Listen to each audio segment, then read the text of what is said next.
it's great to see you back again. Yeah, good to be back. That many seasons later. Yes, 13 seasons later, no, 13 years later, 20-something seasons later, here I am playing the game again. What was your reaction when they called you and said, hey, we want to bring you back? Did you ever think that day would come? No, I didn't. I thought they were never going to call me. When I got the phone call, they said, hey, what do you think about playing again? I said, about time. I've been waiting 13 years for this phone call. And when they said we want to bring one of your loved ones along, was your niece the first person on your mind, or did you have somebody else? Marissa was actually the last person that I went to. At first I thought about my son, but then I think they wanted me to bring a female. We had a lot of guys in the show, I think, so they wanted a female. So I was going to bring my daughter, but she hates bugs. So now I'm thinking about maybe one of my aunts, but they're a little older, and then my cousins. And I was going through, and I'm like, wait a minute, what about Marissa? And it fit, though. She's 21 years old. She just graduated UNC Chapel Hill, so she had the time off to take 2 months to go do the show. She was on the crew team at UNC Chapel Hill, so she's fit and athletic, and she's smart and sharp. So it kind of just fit. And, I kind of thought about all my other family members first, but then when it came down to it, it was like, wait a minute, Marissa's really the only one in my family that can come and do this show. So it was a perfect match. So one of the things that I heard a lot that you said during tonight's finale is you made a play against Aris.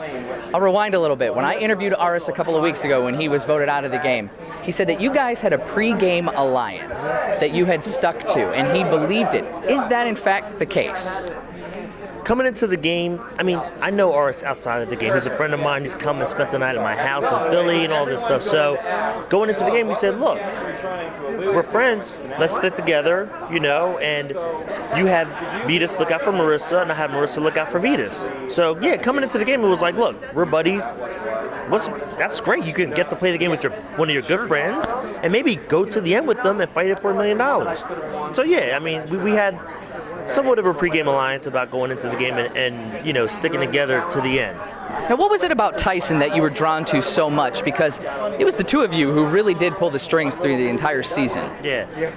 It's kind of funny because I told Marissa, if that guy Tyson is on your team, make sure you vote him out first. Wow. He's a jerk. Don't mess around with him. He'll mess your game up. And then all of a sudden I get to Galang Beach, and 3 days into it, I'm joking around with Tyson, and we're going for a walk, and I'm like, hey, can I tell you something? I don't like you, man. I thought you were a jerk and an ass, but this is without me meeting you. After meeting you and talking to you for a couple of days, I like you, and I want to play the game with you. And it just went from there. So the game is entirely different from when you played first. Mm-hmm. What was the biggest difference for you as a player? The biggest difference for me as a player was that the other players have changed. They play the game and they vote different reasons. These players today only care about a big move, a blind side. They think that's what the game's all about, and it's not. We can vote somebody out without it being a big blind side. They don't. We can tell somebody it's coming, and I know it's Survivor 101. We're going to tell everybody getting voted out, but not that way. But you can vote people out without it being a blind side. You don't have to make a big move in the game to make a big move. You can make a small move, and it's a big move without people knowing about it. And I think that's a big difference. Right now, when they get to the beach, they're like, look, here's an alliance. It's me, you, and you. And I was like, well, wait a minute. Say I don't like somebody in that alliance. I got to play with them for 39 days? And they're like, yeah. Well, that's dumb. I'm not going to, because our alliance is going to crumble.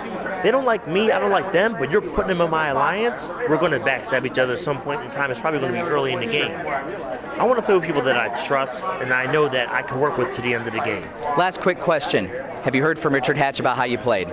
You know what? I didn't hear from Rich personally, but he talked to Rob Cesternino. Rob's got a podcast, and he was talking about my gameplay.